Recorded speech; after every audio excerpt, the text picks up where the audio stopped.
Now, it's time for an exam. Who was here yesterday evening? So most of you, okay. What was I talking about yesterday evening?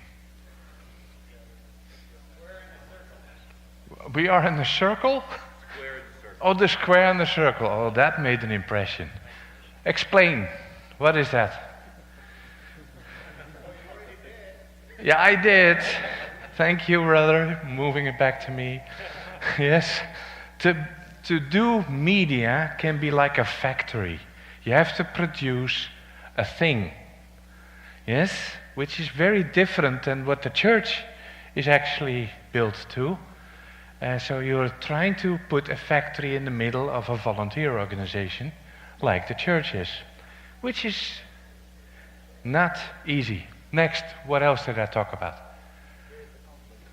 Create a conflict. You like conflict? Yes? Yes? Create a conflict. Right. That's a difficult thing because basically most of the leaders in the church do not like conflict. They're peacekeepers. And exactly that's opposite to media. Media floats on conflict. So, and actually, Jesus used it constantly. Next, what else did we talk about? What? Competition. Yes, we are in the middle of a million others. So, yeah, I had a slide for that. That is huge. Competition. We are not afraid of competition. Yeah. Yalla, Habibi. Okay. Now, I love this thing I found on the internet, this little line and all the birds on it. And there is one bird very different. It's a bit more colorful. Now, what bird makes the most noise? The parrot. Like, meh, meh. They can be extremely noisy. If you've worked in Africa, you know that. So, we need to be noisy and colorful. Yes? So, now, production quality directly influences how serious people take us. So, what else did we talk about yesterday? Equipment doesn't matter. Equipment doesn't matter. To a certain point. Okay?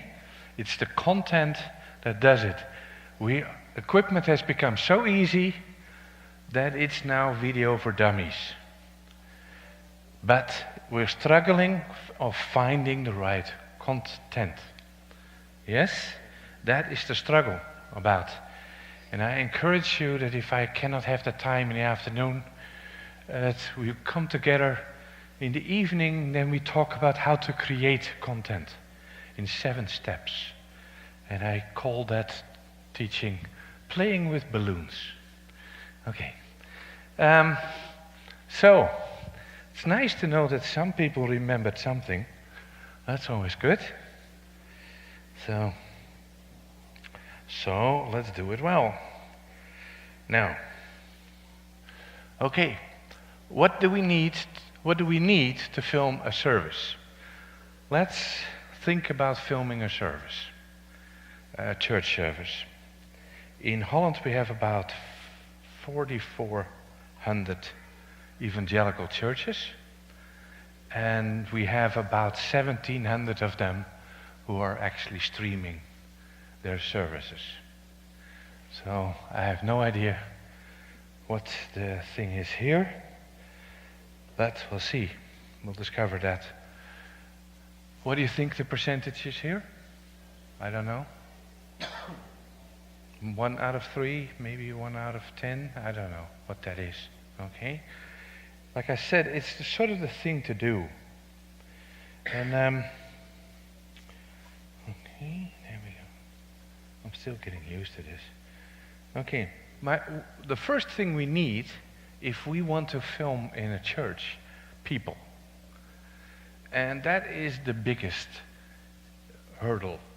That is the biggest problem. to find the right people. The second biggest problem is how to get rid of the wrong people. Yeah? That's the biggest, maybe. Now, how many people do you actually need to run this? Now, in this facility, I don't know, I sometimes see 6 or 8 people hanging out in the video room. No idea what they're all doing. But this is a smart setup they have here. Because I think, how many cameras do you guys have? 6 cameras. Okay, that's a decent setup. And all of them are, I think all of them are remote controlled cameras. Okay? So here they actually do not, one guy could do the whole thing, which is great, which is wonderful. If you have a big team, and I've been to places where you have a big team, it's really difficult to keep it running. So if you have a one-man band, that of course is dangerous because that one man is always busy during the service and he's not fed himself. So that is not a good thing. The second thing we need, cameras. Duh. Yeah? We need cameras. Okay? Remember, this is different from other businesses. We have, for instance, the experience of the photographer who does it as a hobby, and slowly he gets into more serious, and then finally he becomes a professional full-time photographer, where you just keep adding on a little bit more, and a little bit more equipment. Video is the opposite. The more equipment you have, the easier it is. Right? If you have 6 cameras, any monkey can do the switching. Yes? Because there's always a camera that covers it, whatever happens. Right? If you have only 2 or 3 cameras, to do it right is really difficult. It's really difficult. So, because we are often starting with people who have very little experience, the amount of cameras is extremely important. Because the more cameras, the easier it is. Can you relate to that? Yeah. Question, yes. Yeah. What? Can I fix your microphone? Is it not there? Okay, do that.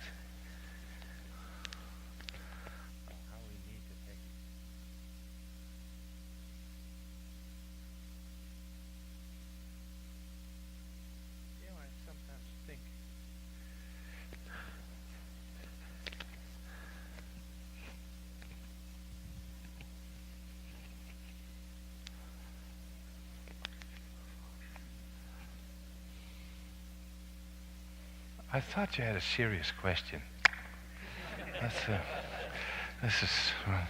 Any comments on that? How many, the more equipment, the easier it gets? Any comments? Not really. No? More complicated. No, it's not true. Not true. For the one guy to run it, okay, but once he got it, he got it. The more cameras we got, we just got confused. What to actually put it in at the time you need it. Ah. When it goes live. Okay. It's a different story. Yes. Now, I did a lot of talk shows on television, and at the talk shows, if you do this with 3 cameras, 2 cameras is impossible. It's ping pong. Camera 1, camera 2, camera 1. Okay. 3 cameras is very difficult to do it right. It's just incredibly difficult. 4 cameras gets a little bit easier, but it's like playing chess, because you have to think 2 or 3 moves ahead. Yes? 5 cameras, again, anything above a monkey, no problem. Yeah? Because you always have a camera that covers whatever happens. Okay, and there's another thing. In these days, people are used to good and slick media. It has to move fast. if you have a band on the platform, and if you show the guitar player, the bass, you know, if you show that guy for 30 seconds, you know, people start to hit their TV. Is it stuck? You know, is it? I mean, there's no way you can do that.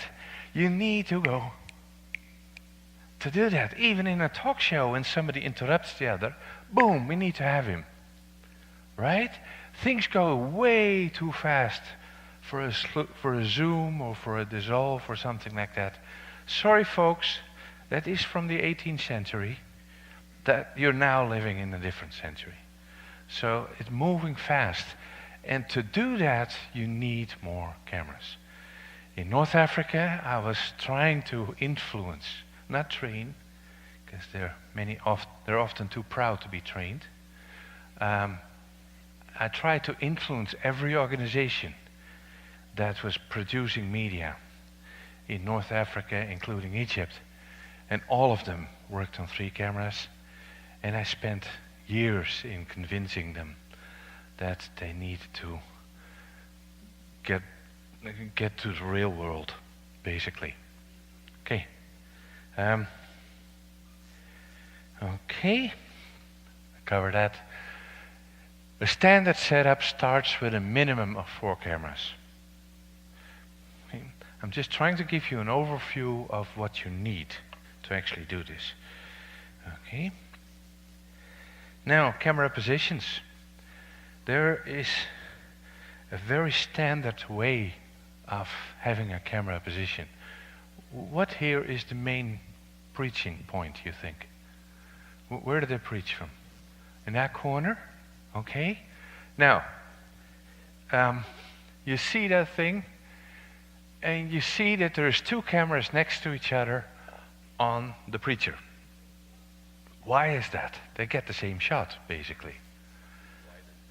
Wide and tele. Why do we want to do that? If I would talk like this to you, he's not listening, doesn't matter. If I talk to you like this, it's okay, we talk. But now I want to bring my point across, and I say, this is really true. Jumping from a wide shot to a close-up is a very strong way of emphasizing something, right? No, guys, I'm serious about this. Okay, when a preacher says this, close up. Yeah? We are speaking film language here. We are talking. We're not just randomly pushing buttons like the monkey does. Yeah? So we are constantly jumping from a wider shot to a closer shot. Now we have, of course, the preacher with ants in his pants. That also happens. Yeah, ants in his pants. You know that expression? He's jumpy. He just keeps moving and so on. Very difficult for the close-up to keep track of that. Oh, I want to go back to that. Yes. I want to go back one. Then.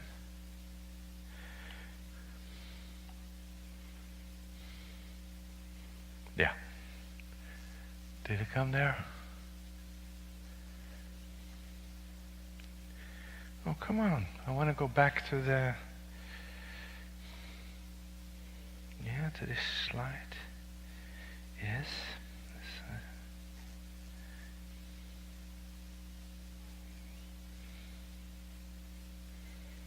Sorry about this. Yes. Okay. Why do we need the other cameras? Well, we do often want to include the public. Now, why is that? Otherwise, in my view, this is personal. This is Hans. This is not the gospel. Okay? But I think otherwise that preacher is just talking into thin air. You know? There's another thing that if he cracks a joke, and please, Lord, let him crack a joke. Okay? Because then we're communicating. The audience laughs, and you can hear that, but you can't see it. And that's why I think the experience of people reacting and listening intensely, oh, you there. You see the way he is listening there? See? Now that is worth a close-up.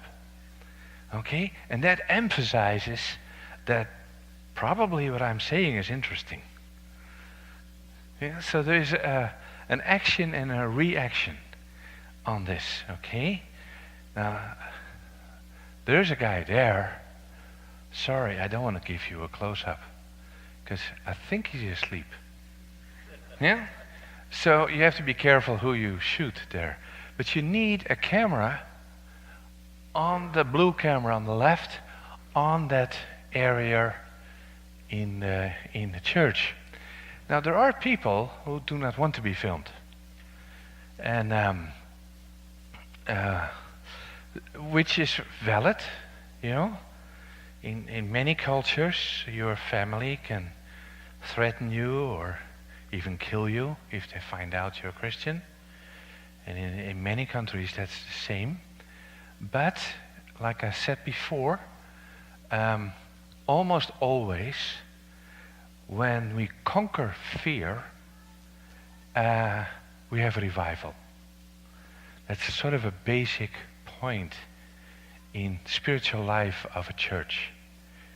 We want to break fear. Every time we break fear, God's life jumps up. And I remember I was walking to the pizza guy together with a brother in Algeria, and he had this t-shirt on with a big cross on it. Okay? And he had the text on the back, Jesus is my Savior, in the local language. So I had to make a decision, am I going to walk next to him or 10 meters behind him, you know? Because this is in a city that most of the people in the city are very extreme Muslim. So the chance that he will get beat up before we go to the pizzeria, yeah, is pretty good. And do I want to walk next to him?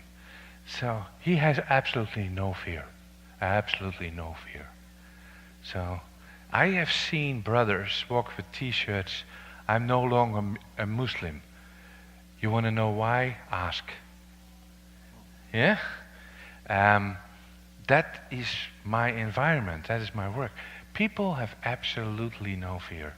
I've always worked with presenters, and they were always ex-Muslim presenters, and they show their face on TV. And they're always recognized on the street. I was picked up by somebody from the airport, a brother, and he was recognized as he picked me up. He was recognized as he carried my suitcase. Hey, I know you from TV. And he was recognized when he was driving the car. He was stopped by the police because he was driving way too fast. And the police said, papers please. Oh, I know you. You're the man of God, right?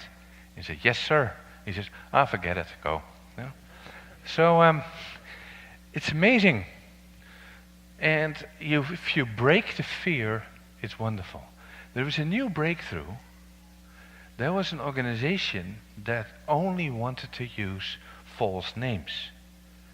So there's a name underneath the screen. And so they called Muhammad Ahmed there on the screen. They were lying. Everybody in that area where there was revival refused to work with them.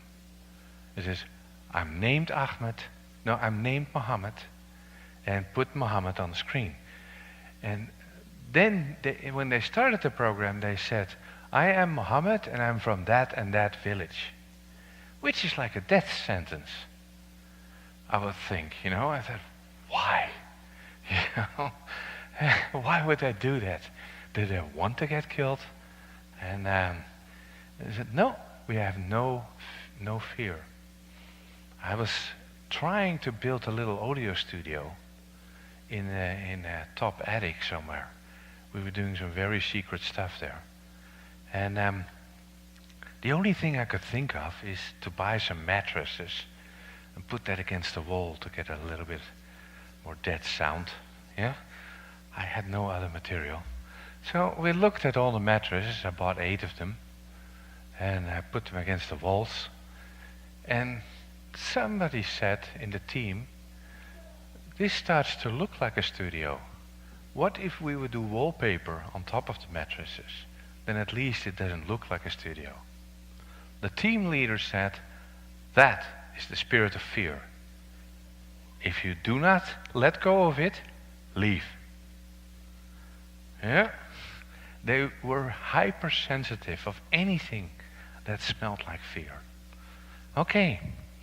So if there are people in your church that doesn't want to be filmed, well, announce that people who do not want to be filmed, please sit in that corner. We will not film you then. Okay? That's how to do it. The other camera is the red camera behind the dude. And it's an extremely important camera because it visually brings together the audience and the speaker. Now we have a relationship because it's all in one shot. We see the back of the head of the dude, yeah, of the speaker, and we see the audience. And now he's talking to the audience. You know, it helps visually to bring across what is actually happening. Okay. By the way, you can tell that this church is not filming the audience. You can tell. Why? Sorry?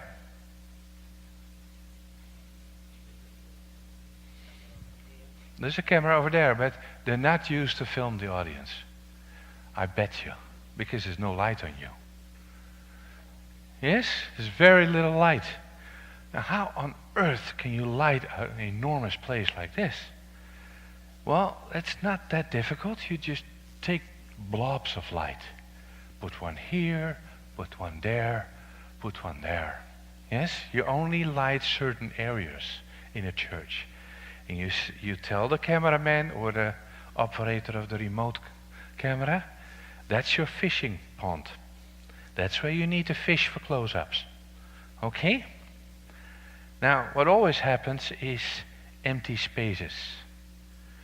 And there's nothing worse as advertising your church and showing huge empty spaces. Because that means you're telling, what is it saying to the audience? Yeah, it's probably not a very interesting church. Yes, many open spaces. So do not film open spaces. So that place, that corner in the church, is not a good place to film. Yeah, this is the better place to film. Okay, and we can maybe get some close-ups in that area. And we can beg people to come to the front. Okay, we notice that always when you ask people when you come to the front, they won't do it. Yes, traditionally this is for leaders. Is that true? Traditionally this is for leaders, and people just don't want to, which is biblical, you know, when you're asked, you're supposed to go to the front. So, okay. So, yes, please. What the other kind of cameras do? The camera that previous slide between them. Okay.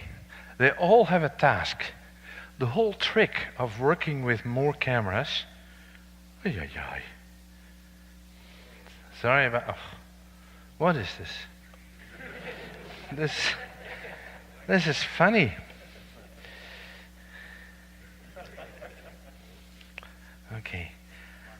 What? Okay. Now, we had 2 cameras in the back. Yes? And they make the close-up and then something wider. Okay? There you go. Thank you, bro. Okay? Then we have 1 camera fishing constantly for good, nice listening shots. Close-ups, and it's nice if we can record that separately on a second hard drive. Because when there's things we need to edit in it, we can use those close-ups. You never have enough close-ups. So, back the thing. Yeah. Okay. And so that's one, camera number 3 on the corner, right, of that. And then we have another camera that's halfway behind the preacher. He has to be careful not to get into the shot of those two cameras. This is the standard setup. Yeah, now I need to go a slide back. That's the, okay, that's the drawback of this software. Okay, now, does that answer your question? Yeah, I'm still thinking about closing the camera together on the back. Yes, one has a wider shot and the other has a something like this, if possible. Yeah. Can you elaborate a little bit on the cameras with the man or the operator versus Yeah. just the standalone on the phone? Which one's better or not? Well, you have to realize how a remote-controlled camera work. It is a little box that is with it. I'll just click. I'm fighting this thing the whole time. Okay, it's a little box, and it has presets. So you press on one preset, and the camera goes to that certain close-up that you've set before the services start. Okay? You go to preset number 2, and it's got a wide shot. So the problem is that one box does all 4 cameras. So you have to switch the camera and then hit a preset. So that's how to quickly do it. You can, with a little joystick, work a little bit with it. That's a bit of a disaster for, no, recipe for disaster. Yeah? Because you can mess it up. You go to the camera, and then to the other side. Oh, you look like Mickey Mouse Productions. Yes? So, so to work with remote-controlled cameras, you gotta practice it. But it's possible. It's very well possible. If you have 4, 5, 6 cameras, you need 2 of those boxes and 2 operators. Otherwise it goes too quick. Okay? Is that understandable? Can you see it, how that works? Another big advantage of those things is they can zoom. They have a really, really big zoom. So while if you get a camera like that, you know, with a fixed camera, maybe it has a 12 times zoom and so on. It's just not enough. If you park your cameras over there, you cannot get a close-up. It's just, this lens doesn't go that far. But these cameras go really far. Another big one is that if I would park a camera here, let's show you.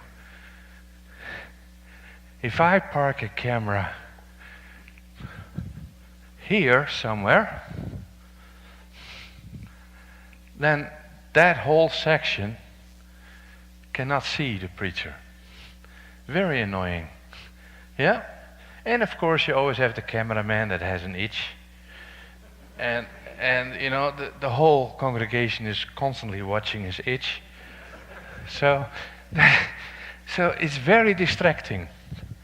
Yeah. You do have, of course, the money problem. These things are relatively cheap. So let's go to the next one. I hope. Yes. You have 3 types of cameras, basically. Yeah. You have the fixed lens camera, you have the interchangeable lens camera, and you have the remote controlled cameras. Remote controlled cameras can be anywhere from what? $2,500, but probably you need more. Three and a half a piece. So times 6, that's quite an investment, right? And the top one, the fixed camera, that is a lot cheaper. You can get those for around 1,500 or something like that. That's where it starts, okay? I know a church that works with these tiny little consumer cameras. And that works. The type of consumer camera, what you need in it is 2 things. It needs to have a decent zoom, so that you can go far enough, you can get close enough to the speaker. Second thing is you need that everything is fixed, that the exposure, the amount of light on the image, is not changing. If you would have a preacher with a white shirt, like him, yeah, he's probably a good preacher, that guy. If he walks up and down and you have a camera that's set to automatic, constantly the light goes up and down, drives you nuts. So you need to have a camera that has manual settings for everything. And you need a camera that has a decent zoom, okay? And then cameras from $500 or so can do an even decent job, okay?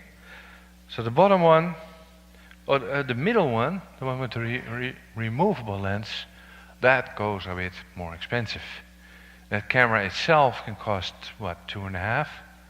But the lens is the bottleneck. The lens can cost 2.5 as well, or 1,500 or something like that. So that gets a bit too expensive.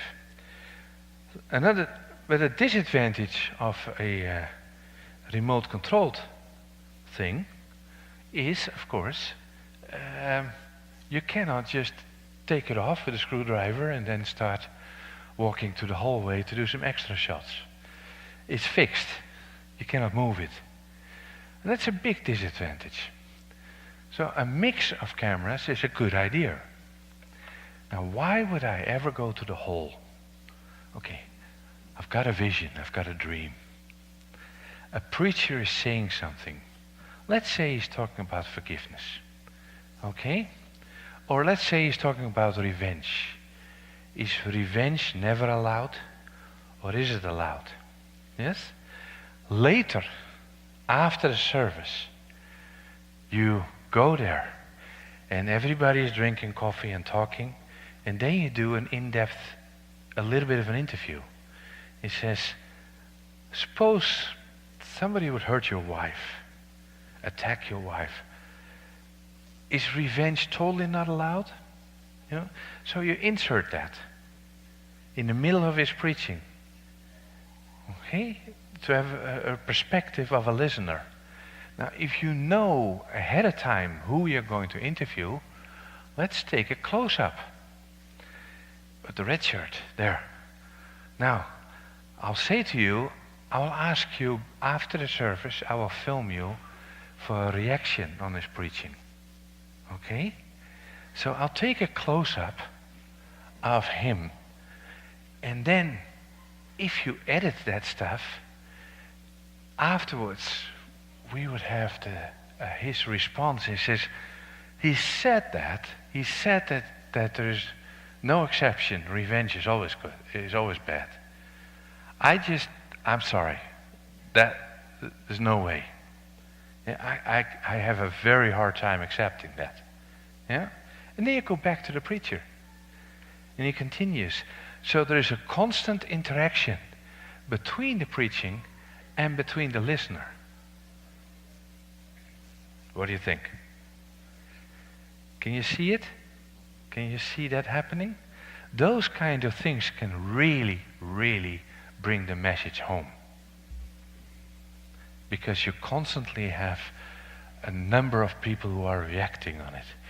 And you see, because of the close-up of him on the red shirt, you see that he is listening. And then you cut to his interview, saying, no way, I will have revenge. Yes? And then you cut back, where the preacher says, the revenge is the Lord's. Yeah? Etc. So, these cameras are fixed, so they have a big limitation. So it's nice to have a portable camera. And of course, portable audio. Now, audio. You know that 75% of every video program is audio. Okay? So, audio, if you want to keep it simple, just use the output of the church audio board and feed that into your stream. Right? Now, are you guys doing that already, or it's a simple thing? There is, of course, a disadvantage to that. It's often better not to be dependent on the audio guy of the church, because he had a rough night and he's always too late. Yes, now in a church we forgive each other. Sort of. So, audio. And then then the microphone is finally open. So, yes, so again, if you do that in broadcast, you're saying Mickey Mouse Productions. Yes, it looks pretty, okay? This is not church, this is media. You cannot have those mistakes. Or at least, well, you want to hit somebody when that happens. So, that's why they invented something. And that's called a splitter box. It's a little box and you put it before all the signals come to the audio board. And sorry, this is very practical. This is a practical thing, but it can save you a day. So all the feeds, all the microphones and everything go first to the splitter box. And it's a splitter box, you can sort of guess what it does. It splits the signal. Duh. Yeah?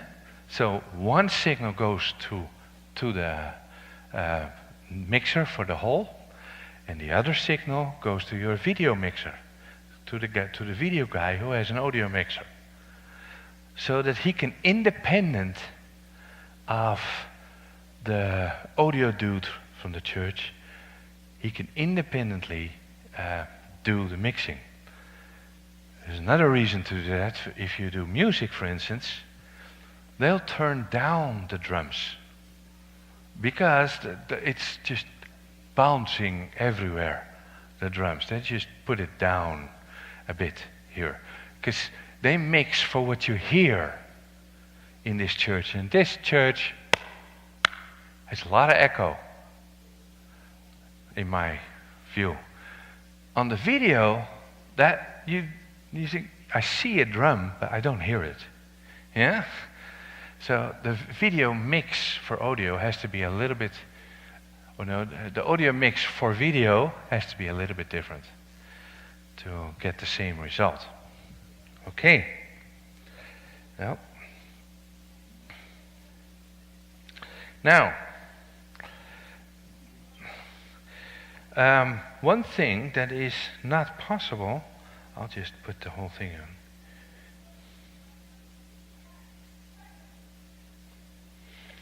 Okay, we need a choice. We need to make a choice here. Because do we film the audience or not?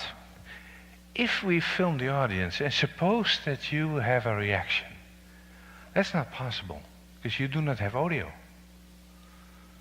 In a church, that's fine.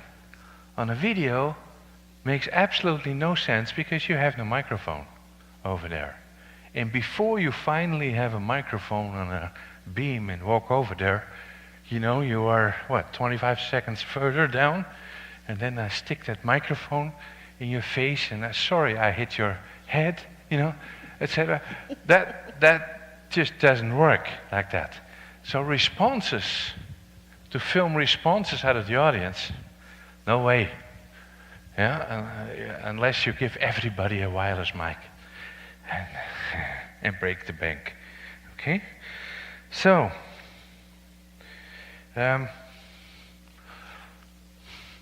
it really adds, in my opinion, it adds a lot if we see reactions of people on the message. And second thing is it connects the speaker to an audience. Otherwise he's looking around and the viewer never sees what he's looking at. It's a bit strange.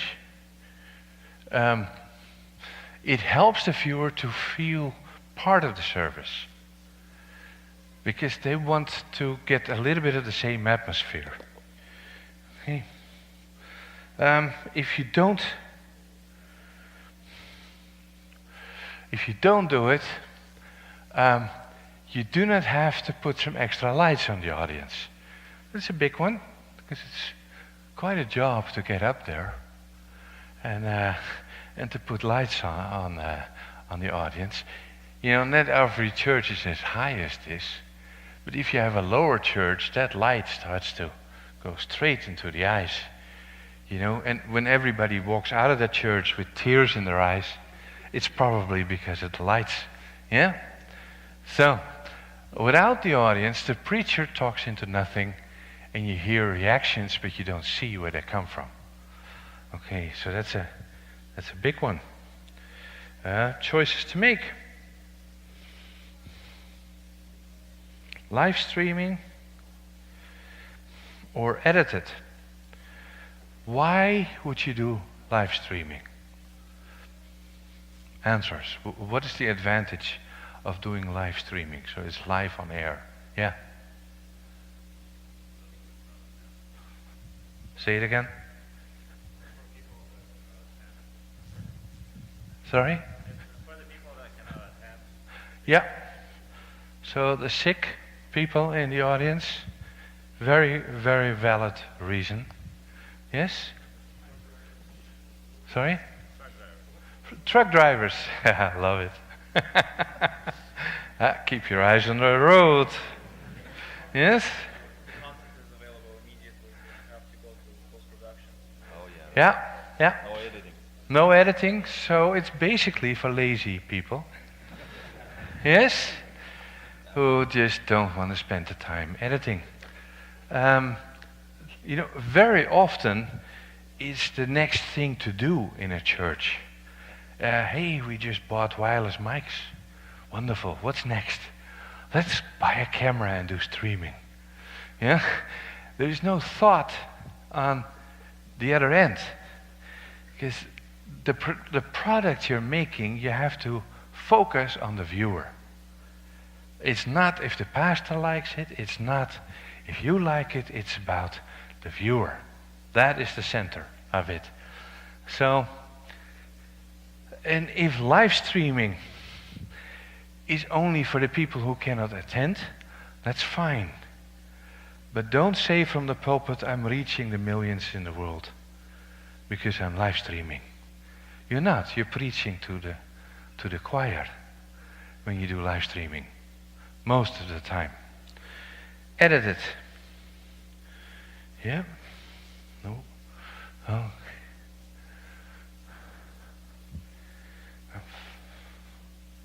Okay. For the viewer who is primarily interested in the message, it takes forever before he gets go to the interesting part.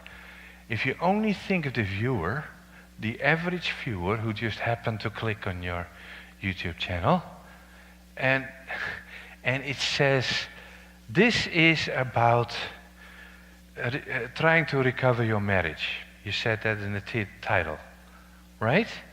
Well, before we finally have come through the singing, and then we have the collection, and then we have the announcements, and then the preacher starts to preach about something completely different than about marriage. You think, oh, I need a coffee. you know? So you walk away, and when there's 45 minutes down the road, he finally gets to the topic. Well, that's one way to get rid of your viewers. Yeah? You're saying to the viewer, I hate you, I want you to go, basically. So, yeah. Now, editing. Every program you make that is shortened gets better. No exception, ever. In all the 35 years I made programs, every program you film and you shorten it gets better. Definitely. Okay? So, every preacher you shorten, like me, you wish you could edit me, yeah? Shorten me and I'll get better. It's just a basic thing. You are in an environment of media where people are just less and less patient to finally get to the point. So, yeah. Okay. If you edit, it becomes much, much better to watch. Much easier to watch. It gets shorter. It gets more to the point. You can cut out anything that he repeats, because often preachers say things 3 times. Sorry, that sounds biblical, but it isn't. Yeah? They just repeat themselves because they're trying to get their thoughts in order. So that's the thing. It gets much more interesting to that. Okay? Also, did you ever film a close-up in the audience, and as you film this, he suddenly starts to do this? Yes? Many times, you know? So you have that kind of stuff. Edit it out, please. It's disgusting. Yeah? So editing always, always, always improves something. How long, if you have a service, how long is the service here? 2 hours. Now, how long does it take you to edit a 2-hour service?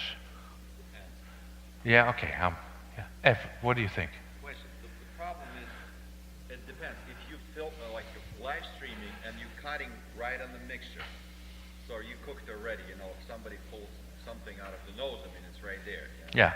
But I mean, if we, like, I'm doing professional wedding stuff, you know, like those videos, 3-4 cameras rolling constantly. That's the way to edit. You know, you Yeah. can pick whatever you want. But usually at the church, it's already. Yeah. You know, Yeah. This way, it's a little bit difficult to do. Yeah.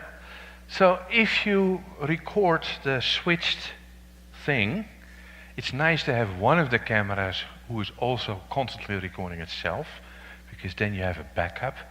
And that's of course the camera that makes the close-ups of the people. And you can take those things. And then there is a new invention called timecode. New, you know, it's there. At Napoleon's time, it was already there. So what you do is you sit there in the switching and you just make marks, time marks, whenever you think, oh, that was a mistake. Oh, that's ugly. Yeah? Not pick your nose again, sir. You know? So you do those kind of things. And you make a mark, then it's quickly to go to all these mistakes. And then actually a 2-hour service, if you want to shorten it and get a 40-minute thing out of it, probably it would take me about 3 hours, 2 hours, 3 hours to get that down. Do you think so? Yeah? Well, and it's on the same Sunday. So I do take the coffee, but I take the coffee intravenously, you know, so I can keep on editing. So, and after 2-3 hours, then I stream it to the internet. That's a better product. It's all a matter of commitment. And you have to focus on your viewers. You have to do that. So, equipment. Now here are some extra things. Okay, an example here. What you see here is there is hundreds and hundreds of different pieces of equipment, and it's all fine as long as it works. Okay, I just give you an example of this. The box on the bottom, that is the switcher between cameras. You can actually connect it to your laptop and use your laptop to switch between the cameras. Got it? Box on the left, that is a video recorder. It records it on a hard drive. Or if you want, on a second hard drive as well. Okay? And the box on the top right, that is to go streaming if you really want to go streaming directly. So you have a small unit, you put it in a suitcase that you can lock, and that's it. That's what you need. Of course, you need cables, etc. You can plug in the switcher, you can plug in the audio as well, coming out of your audio mixer. And yeah, that's it. This is from a company called Black Magic. Everybody hates that name, and but they make great stuff. So, okay. But it sounds so funny if I, as a consultant, say, you should do more Black Magic. That's it. You know? That is not nice. So, yeah. And here are some indication of prices. Gives you some idea, okay? Next week, they change the price down or up. I don't know. So, for the bottom one is $950. The thing on the right is $695, and the thing on the left is $495. Okay, you think that's expensive? Not bad at all.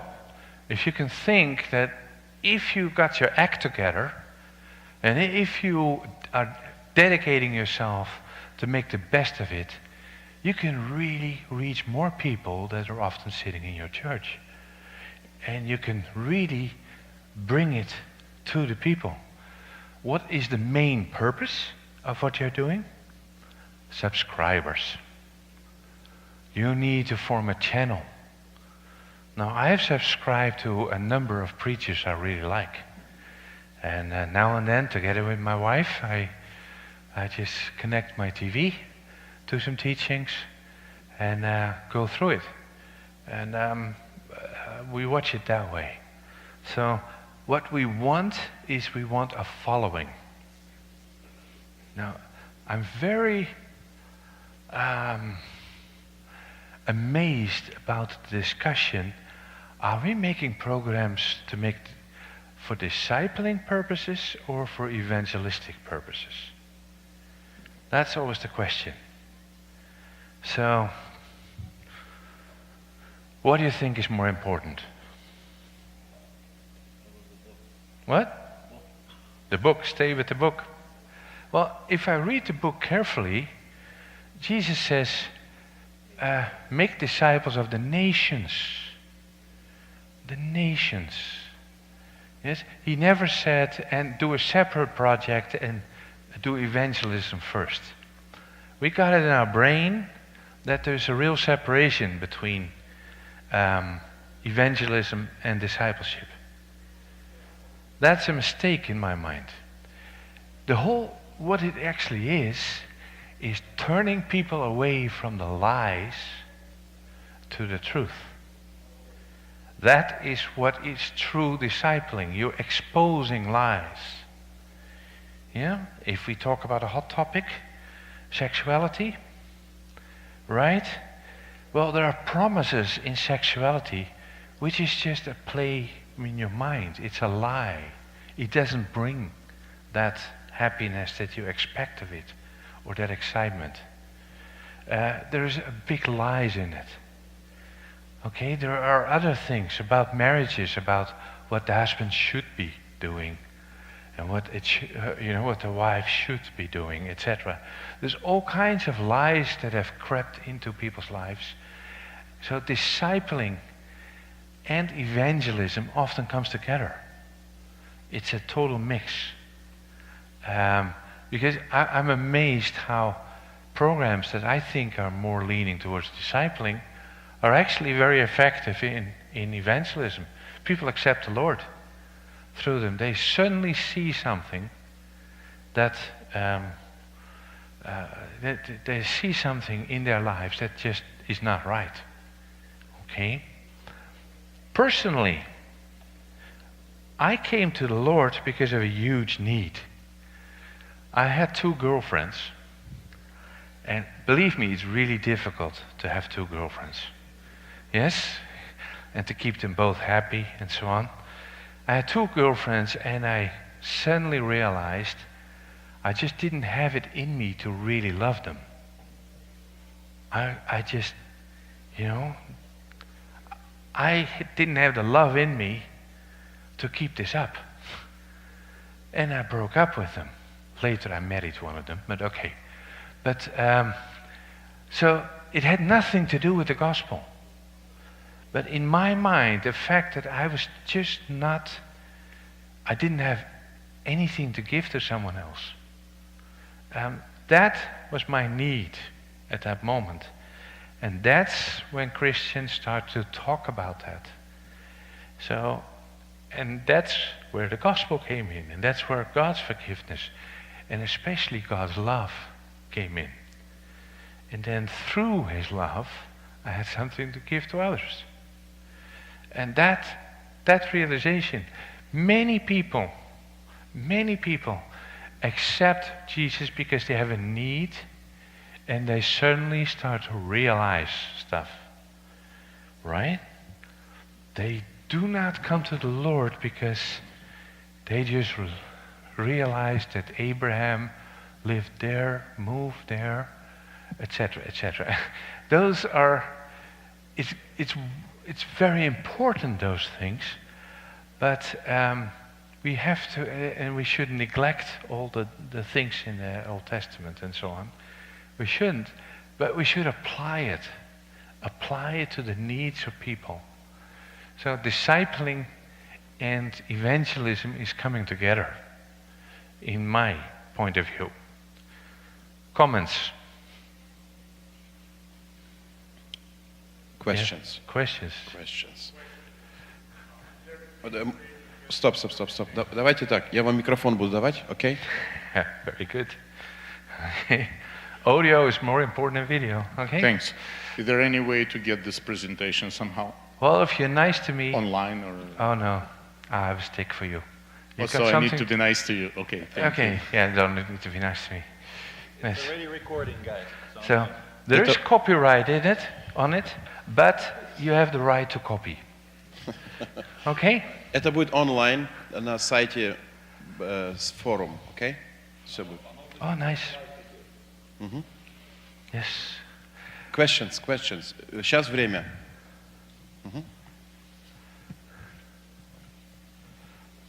Well, going back to that same question, what is the best ratio between the remote cameras and the operators? Basically, if you have 6, which would you have? Like 4 operators or 2 operators? Or I would have 2 operators in the control room to handle those 6, and 2 cameramen. Okay? That's what I would choose for. 8 cameras? No, sorry, 4, you said 6 cameras. So I would have 2 guys controlling, 1 or 2 guys controlling the remote cameras, 4 remotes, and 2 movable. Remember, they got to have wheels. Those cameras, they got to have a dolly so that they can move around. Okay, and I do work with dollies that go squeak, squeak, squeak, squeak, squeak. You know. Totally disturbs the whole sound, the whole everything. Any comment on the intercom? What's the best way to do the intercom, the communication? Well, to communicate to a remote camera, that's just the guy behind the switch is saying, "Hey, dude, pay attention." You know, so that's easy. Okay, the cameraman, you have systems where the intercom is built in. Because if you do not have it built in, it needs an extra cable. Yes? So that's very often built into the system, which the less cable you have, the less chances something doesn't work. So the better. Okay? Make sure that the camera dudes have earphones that close their ears. Because otherwise he stands closer behind the preacher and you can hear actually the director scream in his ears through the microphone of the preacher. Okay? I've had that. You know, hate when it happens. Don't you hate when it happens? Yeah. Okay. Questions? Yeah.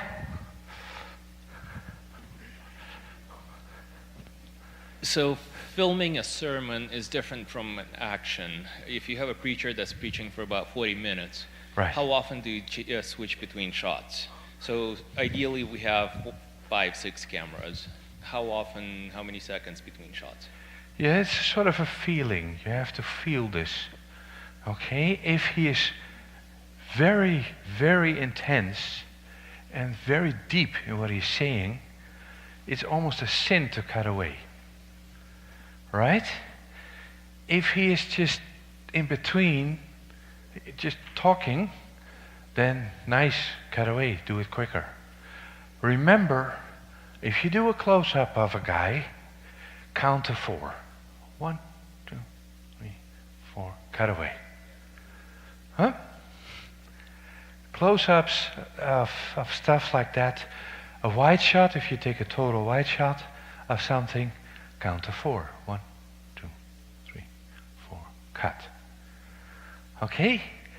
What is terrible in this, if you have a 2-minute shot of the preacher and have a 1-second shot of the of somebody in the audience, you think, what? Something flashed. Who was that? You know? And so less than 3 or 4 seconds is absolutely forbidden. There's punishment for that. Right? One last thing is we are always struggling with how do we get to a consensus of what is good and what is not good. Now, I have to meet the first group and church that is regularly evaluating their video program. I've hardly ever seen it happen. When I worked in television, every program we made was evaluated. You sit there with 4 or 5 people and say, "Oh, that was bad, wasn't it? Have you forgotten to turn on the light on that shot?" You know? So evaluate, yeah. Could you define Audio. See the problem with having reactions from the public? Yeah.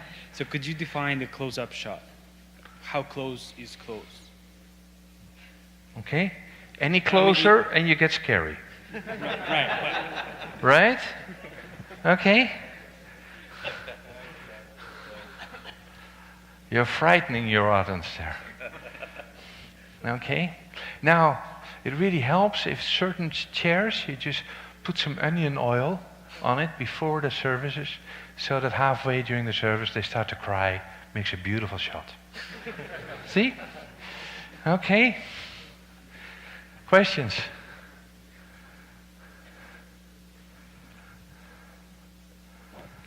It's a bit off topic of this kind of talk you had about the church We'll service. forgive you. Yeah. Thank you. You did mention here that audio is about 75% Yeah. of the video production. So let's say we're doing a video for like a TV production or an interview. How do you go about either choosing the song? Do you like choose the song first, or do you kind of, I guess, what's your workflow on that? Okay. God has given us a solution for that, and that is you call it the chorus? So you have the verse, the song, and then a chorus, verse, and then the same chorus again. Okay? That is given from God because that's easy to film. What you do is let's say you have a song with 4 verses. Okay? You do not have enough cameras to make a nice job on the band, on the music there. So what you do is you film the chorus, you use the chorus to have different shots every time. And in editing, you shorten the whole thing to 2 verses, which has 1 chorus in between, and then you take shots from the other choruses. Am I making any sense here? Yes, you understand what I'm saying? I would not go to 3 verses and all of that. I mean, your audience isn't there. Your public in the church is, and they're sitting here, but they've chosen to sit here on a different level than they've chosen just to click your video. You know, some people would wish that they could just take their iPhone, boom, I'm back home. Yeah, they're in church and they click, and they're back home. They could turn off. But we have a different type of audience in our church than in our online thing. Yeah.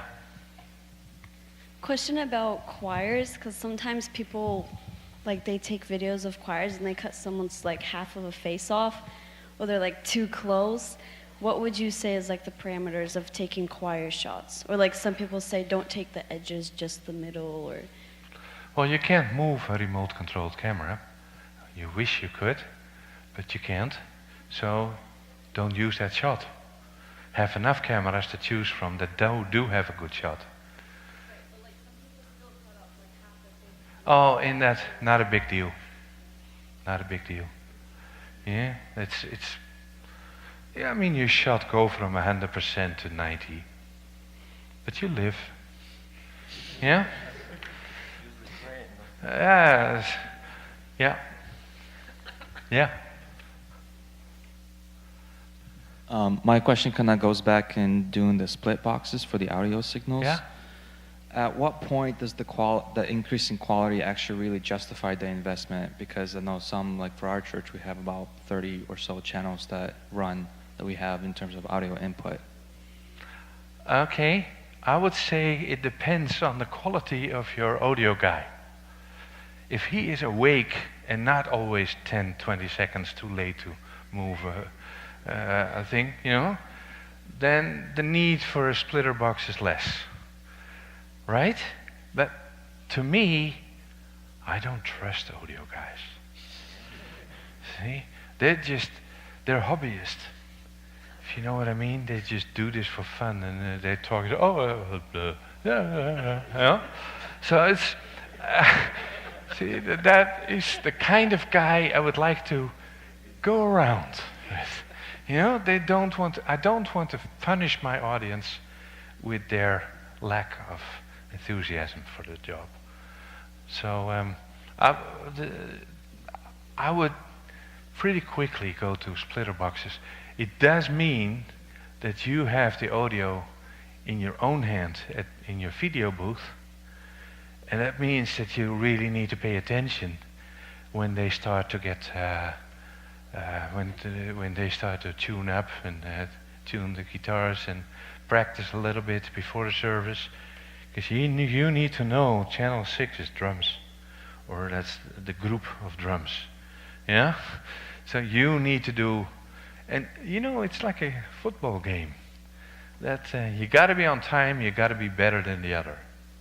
Yeah? So the whole purpose is I'm going to beat my audio man.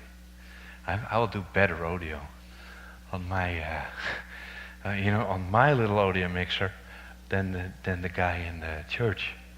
So, yeah. We still love him as a brother. We just don't trust him. Got one more question. Since you start talking about operators. Right. What's your experience? How to find talent in a church? How to recruit? How to train? Okay. Audio guys as well as video. Okay. Now, the worst thing that you can ever have is a camera operator with an initiative. I'll tell you why. They have initiative. They think, oh, you know, I want to zoom in on that. And you just switch to that camera. You know, you say, don't do that, you know? And so the young up and camera, yeah? And so that is it's all about discipline. Discipline, okay? When I work with cameramen, I give each, and I often work with 6, not remotes, but 6 cameras, or 5, or 4 if I have to. I refuse to work with 3, almost always. But I teach them discipline. I've done many shows with amateur cameramen. So I say, okay, if you, I'll give you 2 assignments. I call you camera 1. You have 2 assignments, and I'll show you, this is the shot, and I call this medium, and this is your shot. And I call this close. Okay? Now it's on close. Can you give me a medium? I do this before the shoot starts. Yeah? And they do that, and then go left and left. The cameraman that I really have a problem with is they never finished with adjusting their shot. You know? I just really want to hurt them, you know? And then I start to time. I have a stopwatch with me. And I say, okay, go from medium to close-up now. That's 5 seconds. Okay, go from close-up to medium now. 3, you know? Practice until you can do it in 2.5 seconds. Okay, practice. Then I go to the next camera. I do the same thing. I give them only 2 assignments. Yes? And if they start to become funny, you know, doing jokes with the camera or stuff like that, and I had a cameraman, he was so funny. He had a needle with him. So I said, can you give me a shot?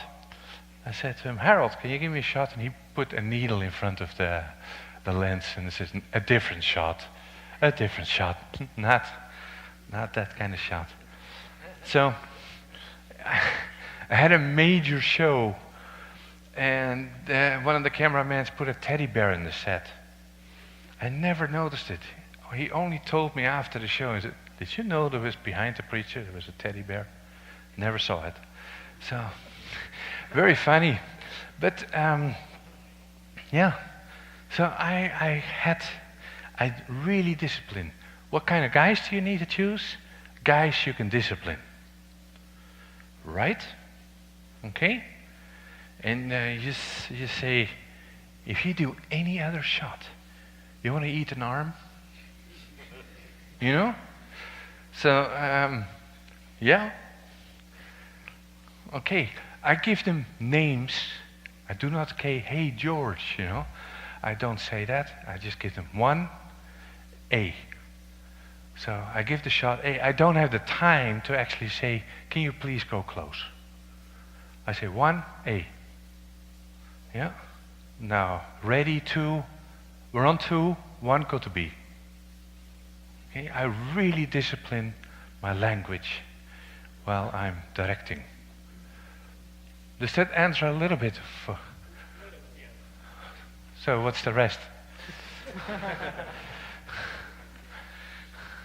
I mean, when you're saying discipline, I mean, in the church you have limited amount of people. Yeah. So if you start disciplining, pretty soon you're gonna be working alone, probably. Oh no, if you do it in a funny way. Yeah. So, and I think, well, yeah, I think, you know, there are people who you can say, I'm so sorry that you've become a cameraman, because now your real ministry is missing out. Yeah? And you should be working with children or something like this. I mean, yes.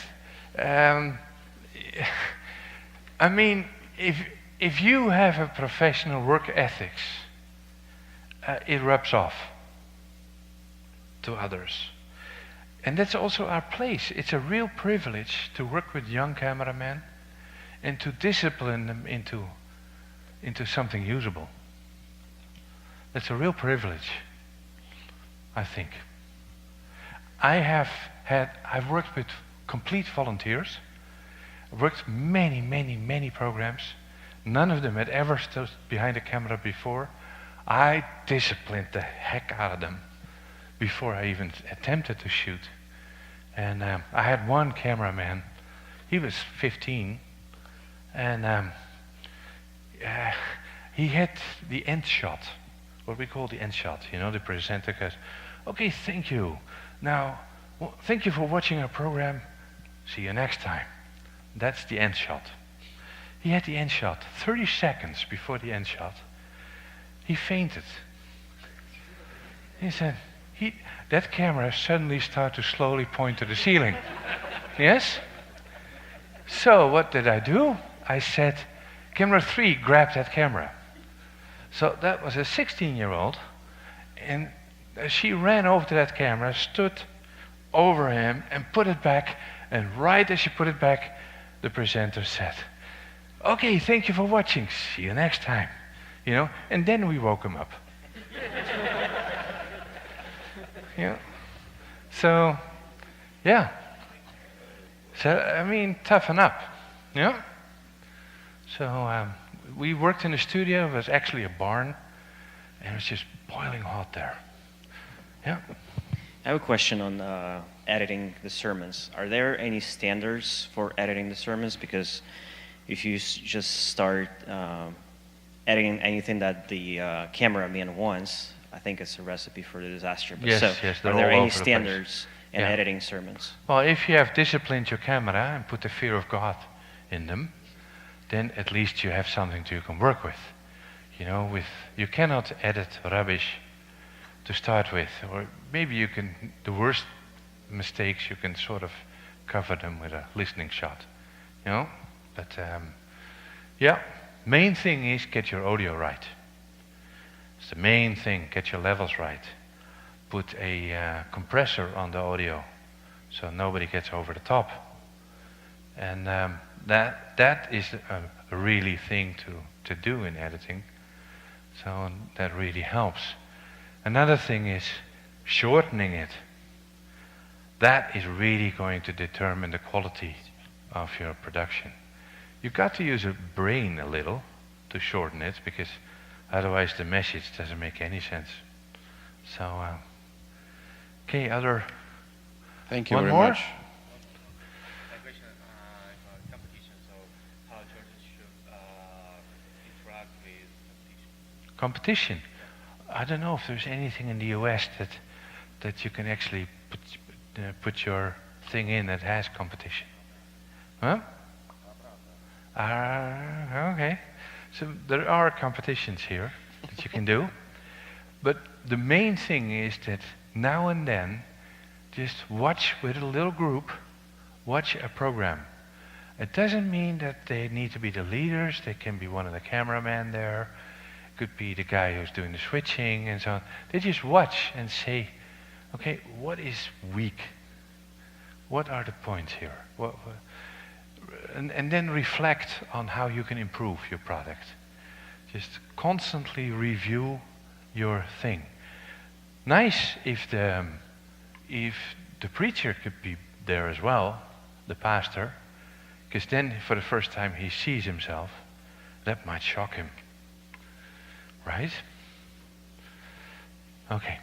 Any other Thank you. last one? Thank you. No? That was the last one. Time. Thank you Yep. very much, Hans. Yes. Thank you.